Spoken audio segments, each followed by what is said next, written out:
What's happening, everybody? I hope you're doing good. I'm doing great. It's a beautiful day once more. It's always a great pleasure to exchange with you.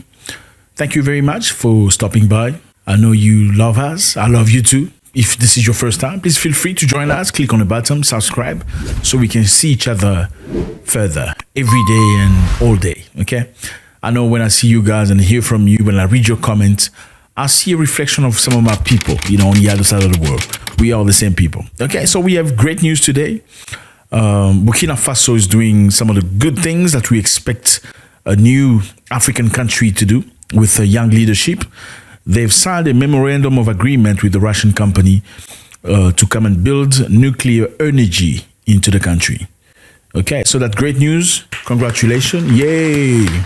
I mean, it's not, like I always say, it's not always just about changing things or pretending to change things, saying I'm the new president, we're going to change the country, things are going to be better. I think it's more about actions than the word, right? They say actions speak louder than word. And that's great. We're seeing things happening right now. So the Russian company named Rosatom is coming to Burkina Faso to implement a brand new system, to create a brand new strategy for the country. We know that Burkina Faso is one of the least electrified countries globally. Some of the loveliest people in the world, trust me, fellas. I've been there one time. It was an amazing experience, really. It's very hot. Yeah. Did you put the map? The place is very hot, but the people are very warm equally. And the food is amazing. What's that? A poulet alai. Poulet alai. Remember, that's what I heard. That's chicken with, what's high in English?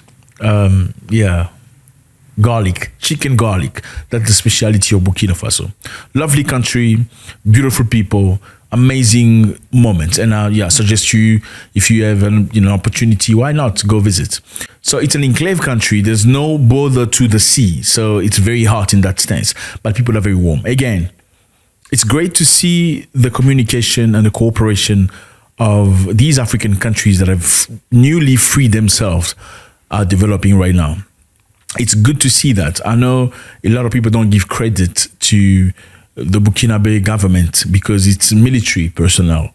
And also Mali, the same, Niger, because they are soldiers that have taken power. I don't know why people tend to think that in order to be intelligent, you must have like masters +5 or have doctorate degrees. As much as it is about being intelligent or getting diplomas from school, I also think it's more moral that's necessary than intelligent or a piece of paper from school.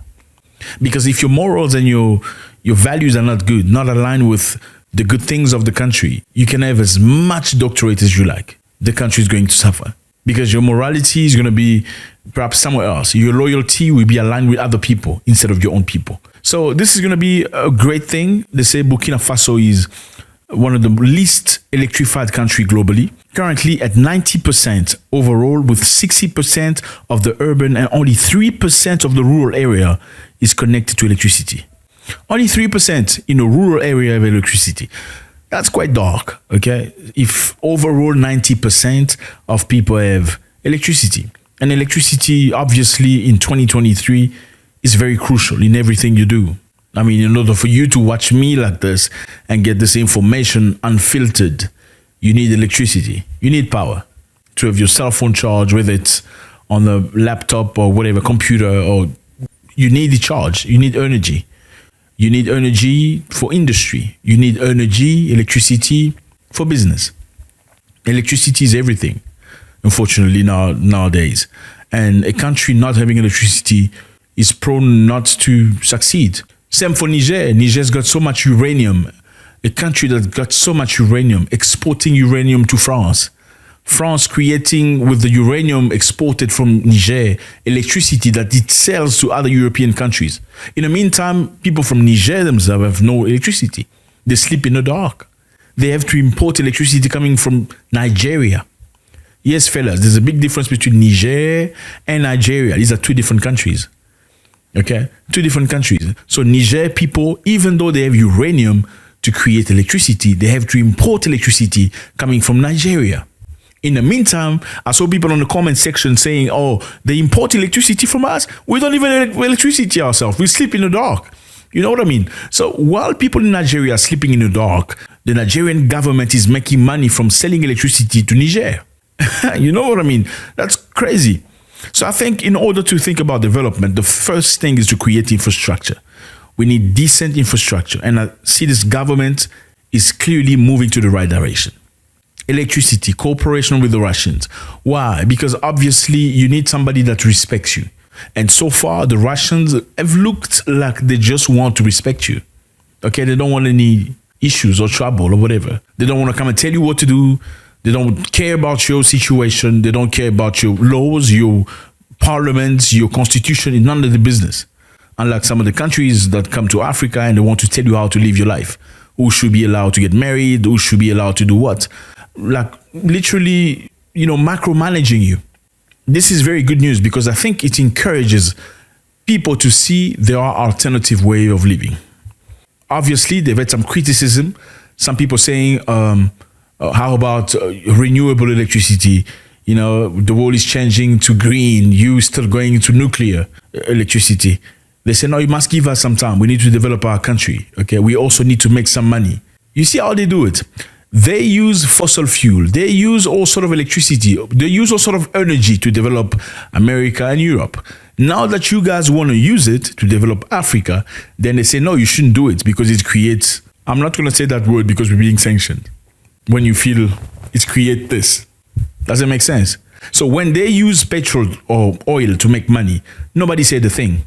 They use rubber to create tires, sold it drastically, made so much money, enriched themselves. Nobody said a thing. They use nuclear to get electricity and develop the industry. Nobody said a thing. But once people of Africa try to use the same thing to develop Africa, then they say, oh, you need to stop that. We need to create Oh my God. The sound has just died. Okay. I'm going to try to continue here. The sound has just died. I know. You can clearly see a difference in the sound. We live in a very unfair world. It's unfair, okay? And there's no other way to say it. It's very unfair. We can do certain things because we are Europe and America. You cannot do it. When you do it, it's wrong. You know what I mean? Right now, as I am speaking, Germany is still buying coal from South Africa for their nuclear energy. Yes. In the meantime, everybody have put pressure on South Africa not to produce energy or electricity using nuclear. You hear that? Let me repeat myself. The world has put pressure on South Africa to stop using nuclear energy, to stop using coal for their energy, because it's creating that thing. But in the meantime, they are buying coal from South Africa going to Germany. So Germany can do it, South Africa cannot. So we can use the technology to enrich ourselves. You can't, because if you use it, it's morally wrong. Now, the president of Uganda was told to stop this project because a year ago, Uganda started the development of a big, massive project of oil. They discovered a lot of oil in Uganda. So they needed to find a way to export the oil in the global market. And they cooperated with Tanzania. They agreed on creating pipelines coming from Uganda to Tanzania to be exported to the sea through Tanzania. They've had a lot of pressure coming from European countries saying you can't do that because your project of oil is going to destroy the fauna and the flora. Your project of oil is going to destroy the habitat of animals. So basically they're saying your project that's going to make money for Ugandans is going to destroy animals. They'll have no more homes, so you're going to destroy animal houses. So Europe cares more about animals than they care about the Ugandan people who are going to profit from this project, getting jobs and opportunity. Props again for seeing what's happening. Congratulations to Burkina Faso and Mali that have signed a memorandum of agreement with Russia in developing nuclear energy. That's definitely going to profit the country and move the country forward one step at a time. Thank you very much, fellas. It's always a great pleasure. I'm sorry, the sound is off. I could hear that the sound is off, so I can't carry on. Bad quality sound is not good. I'm gonna try make another video, maybe comprehensive video for you guys on the next one. God bless.